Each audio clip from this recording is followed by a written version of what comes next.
até que ponto, no texto dele, ele fala desse cenário de horror que tem que escolher entre o Alien ou o Predador, né? E ele dizia, que o Lula é o melhor negociador aí que o Bolsonaro. E só que eu me lembro de todas as negociatas do Lula foi exatamente comprando o Congresso, comprando o Senado, comprando seus apoiadores. Então, o que eu gostaria de perguntar ao professor é esse.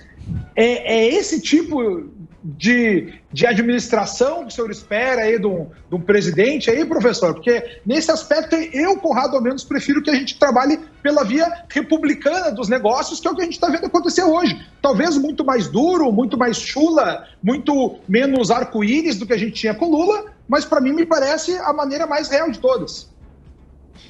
Olha, a tua pergunta é pergunta ampla. Primeiro, eu diria que eu não tenho nenhuma certeza que a gente está tendo, por exemplo, a administração republicana da crise sanitária.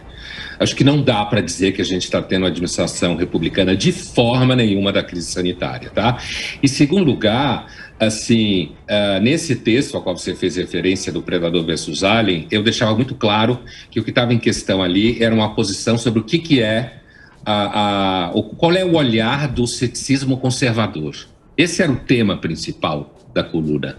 O tema principal da coluna não era como o Emílio bem definiu aí, e eu acho que ele tem toda a razão, que hoje é isso mesmo. Você escreve uma coisa e cada um interpreta do jeito que quer, corta a frase do jeito que quer. Isso é muito antigo.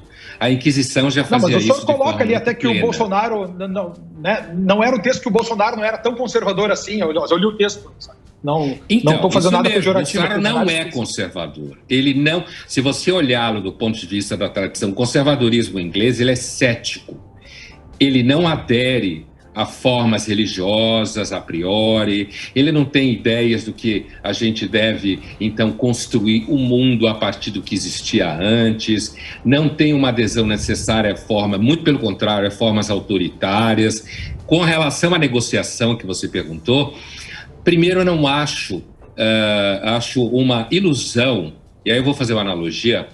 Quando eu escrevi um texto depois desse, na Folha, uma coluna na semana seguinte, eu dizia que o lockdown radical no país não pode acontecer, porque a gente não tem estrutura para fazer um lockdown radical no país. Eu diria o seguinte, se fosse para fazer um lockdown no país, a gente teria que ter começado há 50 anos atrás.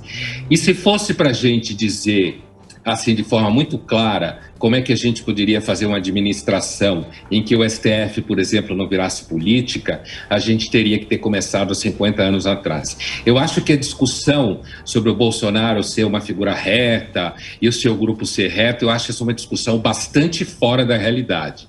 A situação em que o Lula e o PT entraram, na realidade foi esse o grande problema de quem era petista ou é petista, que não é o meu caso, é o fato de que a estrutura fisiológica do poder brasileiro é muito antiga. Hoje isso está muito claro, o PT participou dela, mas acho muito difícil dizer que o Bolsonaro ou todo o seu grupo estejam muito distante, próximos de um republicanismo tão limpinho como às vezes parece estar. E eu reafirmo que me parece, é claro que é uma hipótese completamente, a gente não dá para dizer que seja plenamente científica, mas levando-se em conta governos testados, entre os testes pelo que o Lula passou e o teste que o Bolsonaro vem passando nessa pandemia, talvez me parece que o Lula teria saído talvez um pouco melhor na administração da pandemia. Mas é uma hipótese que não dá para testar em laboratório, né?